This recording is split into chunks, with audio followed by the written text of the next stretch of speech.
आज से तकरीबन 30 साल पहले सन 1990 में हब्बल स्पेस टेलीस्कोप को लॉन्च किया गया था। ये टेलीस्कोप एक कांस्टेंट ऑर्बिट में तकरीबन 563 किलोमीटर ऊपर से धरती का चक्कर लगा रहा है। यह टेलीस्कोप 96 मिनट में धरती का एक पूरा चक्कर लगाता है। इसको नासा और स्पेस टेलीस्कोप साइंस इंस्टीट्यूट के साइंटिस्ट और इंजीनियर्स द्वारा कंट्रोल किया जाता है। हबल टेलीस्कोप का नाम एस्ट्रोनॉमर एडविन हब्बल के नाम पर रखा गया है।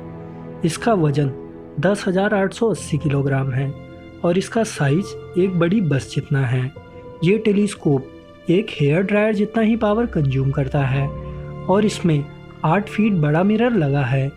ये शक्तिशाली टेलीस्कोप अपने ऑर्बिट में 16,093 किलोमीटर पर आवर की स्पीड से 1.5 घंटे में अपना एक चक्कर पूरा करता है। तो अगर आपने कभी इसे देख भी लिया तो पलक झपकाने से पहले ये वहाँ से ओझल हो जाएगा। हबल यूनिवर्स की सभी फ़ोटोज़ को ब्लैक एंड वाइट में भेजता है। मतलब अभी तक आपने स्पेस, यूनिवर्स, सोलर सिस्टम की जितनी भी फुटेज देखी है वो रियल नहीं है, वो ब्लैक एंड वाइट में ही होते हैं। पर आप ये सोच रहे होंगे कि हमने तो सारी फ़ोटोज़ और फुटेज कलर में ही देखी हैं। तो इसके पीछे हाथ है नासा के एक्सपर्ट साइंटिस्ट का। हब्बल द्वारा जो सादी फ़ोटोज़ भेजी जाती हैं उसे नासा के इमेज एक्सपर्ट डिकोड करते हैं और उसमें मौजूद एलिमेंट की ब्राइटनेस से कलर को डाला जाता है। मतलब अगर किसी यूनिवर्स या स्पेस की फ़ोटो में नीला कलर है तो वहाँ ऑक्सीजन है, लाल है तो सल्फ़र है और हरा है तो हाइड्रोजन का प्रतीक है। लॉन्च के 2 साल के बाद ही हब्बल ने कुछ ऐसी खगोलीय घटना को अपनी फ़ोटोज़ द्वारा दिखा दी जिससे इंसान के वजूद और सोलर सिस्टम की कड़ी जुड़ी हुई है। ये बात साल 1992 की है, जब हब्बल टेलीस्कोप द्वारा पता चला कि 1.5 किलोमीटर का बड़ा कॉमेट, जिसे SL9 कहते हैं, जुपिटर की तरफ बढ़ रहा है। यह भारी भरकम कॉमेट अचानक ही जुपिटर की ग्रेविटी में फंस जाता है और स्ट्रॉन्ग ग्रेविटी से टुकड़े टुकड़े हो जाता है और ये दर्जनों टुकड़े जुपिटर के एटमॉस्फेयर में सोलो के समान तल की तरफ बढ़ने लगते हैं, जिसे स्ट्रिंग ऑफ पल्स के नाम से जाना जाता है। ये टुकड़े जुपिटर के तल से टकराने पे एक विशाल गड्ढे और लावे के रूप में हब्बल द्वारा भेजी गई तस्वीरों में आई हैं। हब्बल से प्राप्त तस्वीरों से साइंटिस्ट एस्ट्रोनॉमर्स ने बताया कि कॉमेट के टकराने से जुपिटर की इम्पैक्ट साइट पर 3000 किलोमीटर तक ऊंची एक्सप्लोजन फ्यूम्स और डस्ट उठ रहे थे। इस घटना से ही वैज्ञानिकों ने यह अंदेशा लगाया कि ऐसी घटनाएं ही किसी ग्रह को एक एटमॉस्फेयर देती है।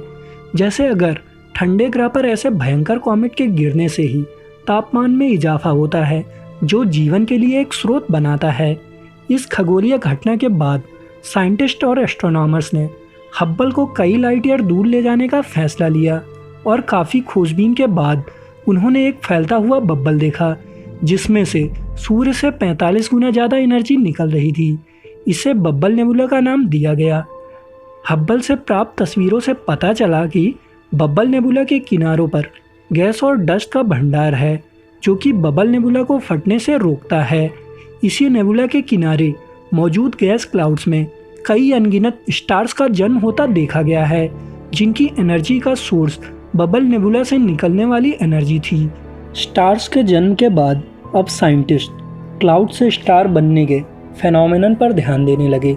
इसीलिए साल 1995 में एरिजोना स्टेट यूनिवर्सिटी के प्रोफेसर जेफ हेस्टर ने हब्बल स्पेस टेलीस्कोप को 6500 लाइट ईयर दूर ईगल नेबुला की तरफ मोड़ दिया और उन्होंने 3 बड़े पिलर्स को देखा, जिसमें सबसे बड़े पिलर्स की लंबाई 4 लाइट ईयर थी और पिलर की गहराई से जांच करने पर पता चला कि पिलर्स पर गैस के बड़े बड़े क्लम्सिस हैं और इन्हीं क्लम्सिस के भीतर छोटे बन रहे स्टार्स मौजूद हैं, जिन्हें एक्स का नाम दिया गया। और जेफ हेस्टर ने कहा कि ये बनते हुए एग हमारे सोलर सिस्टम से भी बड़े हैं।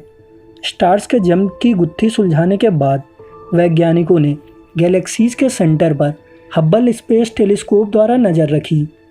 प्राप्त हुई हब्बल की तस्वीरों से पता चला कि स्टार्स गैलेक्सीज में बहुत तेज़ी से एक जगह से दूसरी जगह पर मूव कर रहे हैं। नासा के सभी वैज्ञानिक हैरान थे कि कॉमनली स्टार्स इतनी तेज़ी से मूव नहीं करते, फिर ऐसा क्यों हो रहा है। साइंटिस्ट के एक जत्थे ने इसे सॉल्व कर लिया और कहा कि ये वही अनदेखा दानव है जिसका जिक्र आइंस्टीन की जनरल थ्योरी ऑफ रिलेटिविटी में मिलता है, जिसे हम ब्लैक होल कहते हैं। आइंस्टीन के मुताबिक ब्लैक होल एक बहुत बड़े स्टार से बनता है जो सूरज से 4 गुना बड़ा होना चाहिए और उसका मास सन से 100 गुना ज़्यादा होना चाहिए। हर तारा ब्लैक होल नहीं बनता, चाहे वो कितना भी बड़ा हो।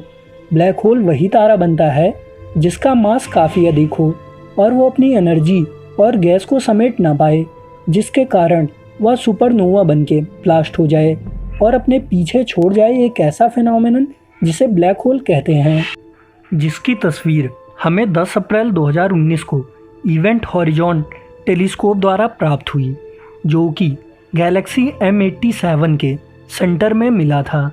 तो सीधी सी भाषा में जाने तो ब्लैक होल एक ऐसा फिनोमेनन है जिसकी ना तो ऊंचाई है, ना लंबाई और ना ही चौड़ाई। ये मैटर का एक ऐसा टुकड़ा है जो इतना छोटा हो जाता है कि इसके आसपास का ग्रेविटेशनल फील्ड बहुत मजबूत हो जाता है, जिससे लाइट भी नहीं निकलती है। और अभी तक ब्लैक होल सभी गैलेक्सीज के सेंटर में पाया गया है, जिसका संबंध ग्रेविटी या दूसरे ग्रहों के बनने और टाइम से हो सकता है। हमारे आसपास गैलेक्सीज में शायद हर दिन ब्लैक होल बन रहे हैं, पर हमें वह नहीं पता चलता क्योंकि सुपरनोवा एक बिंदु पर बहुत ही चमकदार रोशनी से फट जाता होगा और कुछ ही क्षणों बाद गायब हो जाता होगा। ये फिनोमेनन कब होता होगा ये हम शायद नहीं देख पाते होंगे। ब्लैक होल की जानकारी पाने के बाद हबल टेलीस्कोप की हबल डीप फील्ड टेक्नोलॉजी से ब्रह्मांड के असल फैलाव को देखने की कोशिश की गई। इस टेक्निक से टेलीस्कोप की नज़र आसमान के एक हिस्से पर टिका दी गई और हजारों इमेजेस प्राप्त की गई, जिससे पता चला कि ब्रह्मांड दरअसल बढ़ रहा है और इसमें करोड़ों गैलेक्सीज हैं जो असंख्य तारों ग्रहों को समेटे हुई हैं। मतलब धरती में जितने रेत के कण हैं उससे कहीं अधिक ग्रह हैं और दरअसल गैलेक्सीज की संख्या का बढ़ना अभी जारी है और कब खत्म होगी यह किसी को नहीं पता। करोड़ों गैलेक्सीज की खोज के बाद साइंटिस्ट ने गैलेक्सीज का गहनता से जांच किया और गैलेक्सीज की 3D पिक्चर से पता लगाया कि एक गैलेक्सी के चारों तरफ एक ग्लू यानी चिपकदार मटेरियल है जो एक गैलेक्सी से दूसरी, दूसरी से तीसरी या यूनिवर्स को जोड़े रहती है और इसे ही डार्क मैटर का नाम दिया गया है। ये डार्क मैटर की एनर्जी ही असल में यूनिवर्स को फैला रही है, जिसकी एनर्जी से ही स्टार्स का जन्म हो रहा है। और ये एनर्जी भी ग्रेविटी की तरह ही है, परंतु ये हर चीज़ को तोड़ रही है, जिससे अनगिनत तारों का निर्माण हो रहा है और गैलेक्सीज बढ़ रही हैं। पर ग्रेविटी हर चीज़ को जोड़ती है, इसके विपरीत ये तोड़ रही है, वो भी बहुत ही अधिक स्तर पर।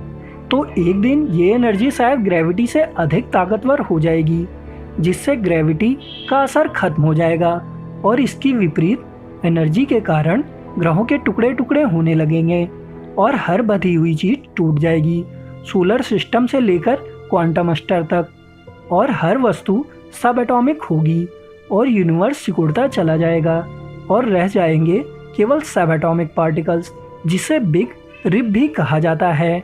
पर आप इतनी टेंशन मत लीजिए क्योंकि ऐसा होने में अभी कई अरबों वर्ष लगेंगे। तो दोस्तों बस आज के लिए इतना ही। तो कैसी रही है हबल टेलीस्कोप की वीडियो? अगर वीडियो पसंद आई है तो लाइक और शेयर ज़रूर करें और हमारे चैनल को सब्सक्राइब करना ना भूलें। थैंक यू दोस्तों, मिलते हैं अगली वीडियो में। Bye bye.